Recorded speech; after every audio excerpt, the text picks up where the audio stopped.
Does the economy really have to constantly grow?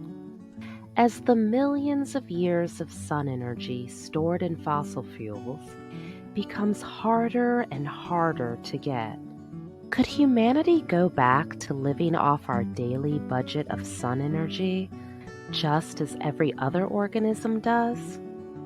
Could we learn from hunter-gatherer societies how to live in balance with nature, or return to an agrarian society with most of the population engaged in agriculture? Could we even modestly begin to degrow our economy by creating local, sustainable communities with renewable energy?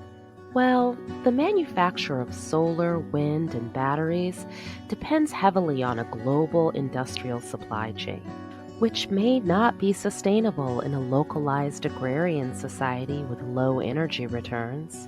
But let's be optimistic and assume we could return to local living off the land through hunting, fishing, and farming. Let's assume that climate tipping points don't accelerate the mass extinction already underway that would leave little to hunt and fish, and that tipping points don't alter weather patterns to render crop production futile. Let's also assume that the loss of global dimming from industrial contraction won't cause extinction-level warming, as data during the pandemic seems to suggest. Advocating degrowth policies still faces an immediate obstacle. The debt burdens of global economies are only sustainable with economic growth. If a debt-burdened country can't grow, it will likely collapse economically. It's like using an annual salary raise to qualify for a credit card limit increase just so you can use new debt to pay off old debt, or a Ponzi scheme that collapses if it doesn't constantly grow with new investors. So governments will never voluntarily degrow their economies. They won't intentionally shrink the economic activity upon which tax revenues are based, which would cut funding for social programs, necessitating even more debt, more inflation, more inequality. Without the returns from economic growth, inflation would erode pensions and retirement accounts. How would voters react to a shrinking economy of job losses and GDP declines, in other words, an economic depression? Rather than an extinction rebellion to pressure governments to do something they won't do, we need a consumption rebellion that inspires millions to boycott consumer spending, bankrupting capitalist corporations, collapsing global industrial civilization, and the demand for fossil fuels that it creates. Although any significant drop in demand would just lower prices, enabling others to consume more, thus negating any reduction in energy consumption.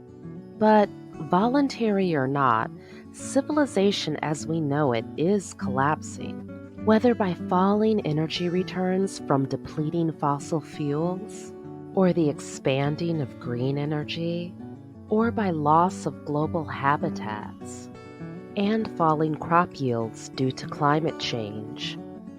The more living standards fall with continued economic contraction, the more radically the pendulum of democracy will swing from one extreme to the other, each election replacing one set of policy solutions with new ones. Because no policy can save us from the consequences of diminished energy returns, many will become disillusioned with the ineffectual stalemate of democracy, and support will grow for authoritarian rulers who offer ever more drastic solutions to increasingly dire societal pressures. Could democracy itself be the sole luxury of societies with access to high surplus energy? I hope to never find out. I hope for the best, but plan for the worst.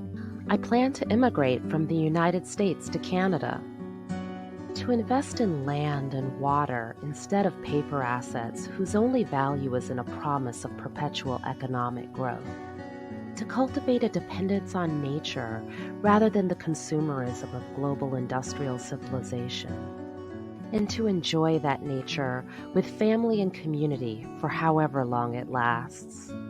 Do you have a plan for how you'll face a future of climate change? Or do you have a question? Let me know in a message or comment.